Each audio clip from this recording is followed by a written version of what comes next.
জলখাবার বা রাতের ডিনার যদি এরকম গরম গরম আলুর পুরি বা একটা আলুর তরকারি হয়, তাহলে আশা করি আর কিছুই লাগবে না। এই দুটো রেসিপি কতটা সহজ সেটা আমি আজ তোমাদের করে দেখাবো। চলো আমি কীভাবে বানালাম এবার দেখে নিয়ে যাক। ফার্স্টে আলুটা আমি সেদ্ধ করে নিয়েছিলাম। ওই সেদ্ধ করে আলুটার ওপরে আমি আস্তে আস্তে ময়দা দিতে শুরু করেছিলাম। ময়দার পর টেস্ট মতো নুন আর টেস্ট মতো চিনি আমি দিয়েছিলাম। তারপর কিছুটা চিলি ফ্লেক্স দিয়েছিলাম, আর কালারের জন্য আমি কিছুটা হলুদ দিয়েছিলাম। এবার আস্তে আস্তে আলুটার সাথে ময়দাটা খুব সুন্দরভাবে মিশিয়ে নিতে হবে।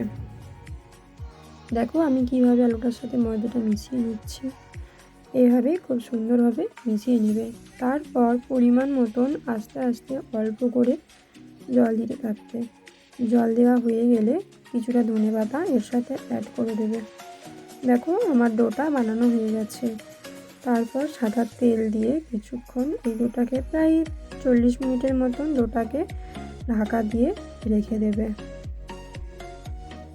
তারপর আমি তরকারিটার জন্য রেডি করে নিয়েছিলাম মৌরি, গোটা ধনে আর গোলমরিচ আর দুটো শুকনো লঙ্কা। এটা ততক্ষণই ফ্রাই করতে হবে যতক্ষণ না হালকা হালকা ধোঁয়া উঠে যাচ্ছে। খুব সুন্দরভাবে এটা ফ্রাই করে নেবে। আমার এটা ফ্রাই করা হয়ে গেছে। এবার আমি টমেটোটাকে কেটে নিচ্ছি। টমেটোটা কেটে নেওয়ার পর আমি আদাটাকেও কেটে নেব।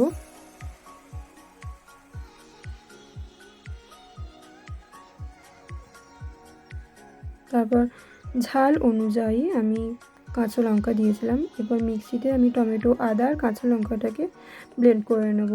কড়ার মধ্যে সাদা তেল আর টেস্টের জন্য একটু আমি ঘি অ্যাড করেছিলাম। ওই তেলের মধ্যে লবঙ্গ, এলাচ আমি দিয়েছিলাম। তারপর ব্লেন্ড করে রাখা আমি মৌরি, ধনে আর গোলমরিচটাকে আমি কড়াইয়ের মধ্যে দিয়ে দিলাম। তারপর কিছুটা গোটা জিরে আমি দিয়েছিলাম। কালারের জন্য হলুদ আর কাশ্মীরি লঙ্কা গুঁড়ো আমি এর মধ্যে দিয়েছিলাম। এবার এটিতে জল ঢেলে দিতে হবে। জল ঢেলে দিয়ে খুব সুন্দরভাবে মিক্স করতে হবে। তারপর কিছুটা বেসন অ্যাড করতে হবে। বেসনটা অ্যাড করা প্রায় হয়েই গেছে। দেখো আস্তে আস্তে তেল ছাড়ছে। তেল ছাড়ার পরে টমেটোর পেস্টটা এর মধ্যে দিয়ে দিতে হবে। পরিমাণ মতন নুন অ্যাড করতে হবে। তারপর কিছুটা কাশ্মীরি পাতা করতে হবে। দেখো কত সুন্দর দেখতে লাগছে।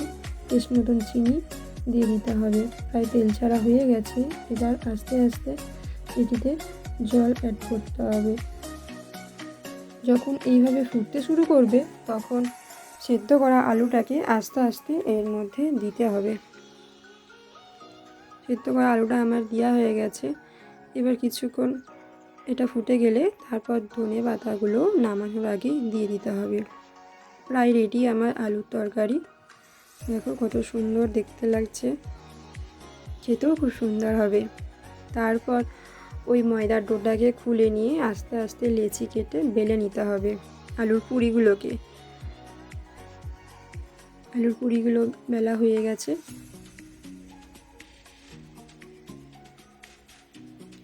এবার ওই গরম তেলের মধ্যে আলুর পুরিগুলো ছেড়ে দিতে হবে। দেখো কত সুন্দর ফুলে উঠেছে আলুর পুরিগুলো।